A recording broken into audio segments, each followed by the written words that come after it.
Hey, it's Esther, and I wanted to talk to you about property management. Now, property management is actually more about people management than property, because at the end of the day, the property sits there and it does nothing unless the person does something about it. So it's the property manager's role to ensure that the property is being well maintained by a tenant, and also any other maintenance or improvements that can be suggested to make sure that your investment is going to meet current market value for rent, and also make sure that it's going to meet market value for sale and improve in that respect moving forward. So let's flip that now and talk about people management. It's more about managing the tenancy.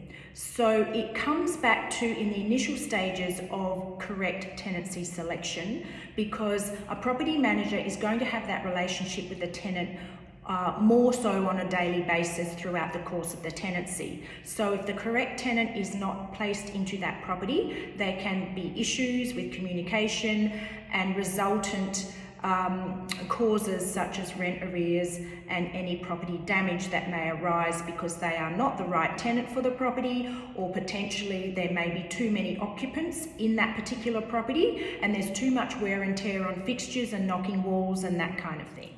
So let's extend this people management side of things a bit further. So I mentioned about the relationship with the tenancy being an ongoing thing. As a property manager, we do get to understand our tenants. We perhaps find a bit more about their lives, and sometimes we don't. Sometimes they're a very closed shop, and that's fine if they're doing the right thing and they're paying their rent. The relationship is strictly on an inspections basis, and then when there's maintenance to be attended to. But for vast majority of tenants, there is a slightly deeper connection between the tenancy and the property managers. And this is one of the benefits of having a property manager who's got life experiences as a tenant, as a landlord, and as an owner, because they have a solid understanding of the complete property management journey and process.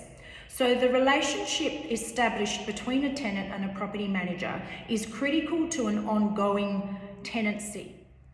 Now, if you're a professional investor and you're wanting a long-term tenancy, then we need to be thinking about the tenants that you've got in place, and do you want to keep them long-term? If they are wanting to stay long-term, we need to have a good understanding of their wants and needs, and how can you as the investor encourage them to remain.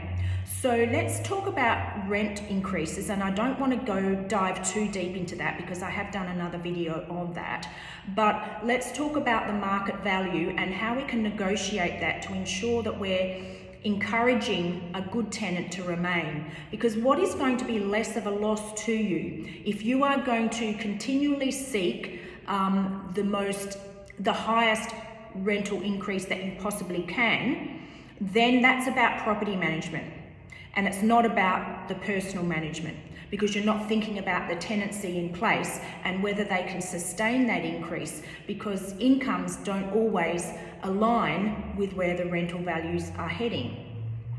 So if we're wanting that tenant long term, let's do some calculations. How much rent are you looking at increasing? If you didn't increase that full amount, or maybe just a smaller amount, let's calculate that per week. So over the 52 weeks, what is that loss to you? Is that less of a loss for a letting fee and a potential vacancy period? You're going to at least need 1 week's turnaround between tenancies. So straight up, there's 1 week's loss already. Then, as I mentioned, there's potentially the letting fee, depending on what management structure you're under. So put this into consideration and really have a think about, from a people management perspective, even if you are a professional investor, flip this on its head and determine if you are wanting this tenant to remain. And I understand you still need to meet your yield, but there is a balance there. And so perhaps the conversation that the property manager might be having with you as the go-between, as well as the tenant, has this goal and this end result in mind.